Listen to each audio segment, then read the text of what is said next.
जयराम ठाकुर के घर में सियासी भूचाल, जेडपी अध्यक्ष पद पर दावेदारी तेज, बड़े राजनीतिक परिवार बाहर। नमस्कार, न्यूज़ 12 हिमाचल देख रहे हैं आप और मैं हूं मोहन।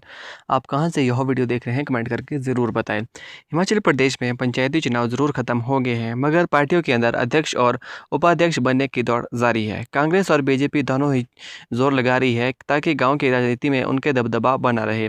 इसी कड़ी में मंडी जिला परिषद की 36 सीटों के चुनाव परिणाम घोषित होने के बाद अब अध्यक्ष और उपाध्यक्ष पद को लेकर सियासी सरगर्मियां तेज हो गई है। बीजेपी का अध्यक्ष का पद पर कब्जा तय। भारतीय जनता पार्टी ने दावा किया है कि उसके समर्थित उम्मीदवारों ने 25 सीटों पर जीत दर्ज की है। यदि यह दावा अंतिम रूप से सही साबित होता है तो जिला परिषद मंडी में अध्यक्ष पद पर भाजपा का कब्जा लगभग तय माना जा रहा है।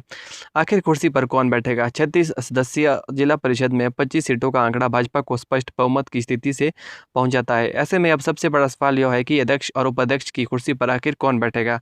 नए चेहरों के साथ पुराने दिग्गज भी जीते। इस बार के जिला परिषद चुनाव में जहां कई नए चेहरे जीतकर सामने आए हैं, वहीं कई अनुभवी नेताओं ने भी अपना जनाधार बरकरार रखा है। नतीजों के बाद अब विजयी सदस्य राजनीतिक समीकरणों को साधने में जुट गए हैं। अध्यक्ष पद को लेकर विभिन्न क्षेत्रों में जीते उम्मीदवारों के नाम चर्चा में आने लगे हैं। बड़े राजनीतिक परिवारों को लगा झटका।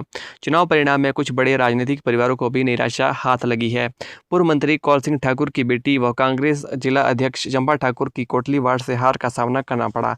वहीं भाजपा के वरिष्ठ नेता एवं पूर्व मंत्री महेंद्र सिंह ठाकुर की बेटी भी चुनाव जीतने में सफल नहीं हो सकी। इन हारों के बाद दोनों प्रभावशाली राजनीतिक परिवार अध्यक्ष पद की संभावित तौर से बाहर हो गए हैं। इन क्षेत्रों में मजबूत दावेदारी की चर्चा राजनीतिक गलियारों में सराज, बल्ह, सदर, सुधानगर और धर्मपुर क्षेत्रों से जीत कर आए कुछ सदस्यों के नाम अध्यक्ष पद के मजबूत दावेदार के रूप में चर्चा में है। हालांकि अभी तक भाजपा या किसी अन्य दल से आधिकारिक तौर पर किसी उम्मीदवार के नाम की घोषणा नहीं की है। अगले कुछ दिनों में साफ होगी तस्वीर। सूत्रों के अनुसार अगले 3 से 4 दिनों के भीतर जिला परिषद मंडी की अध्यक्ष और उपाध्यक्ष का चुनाव करवाया जा सकता है।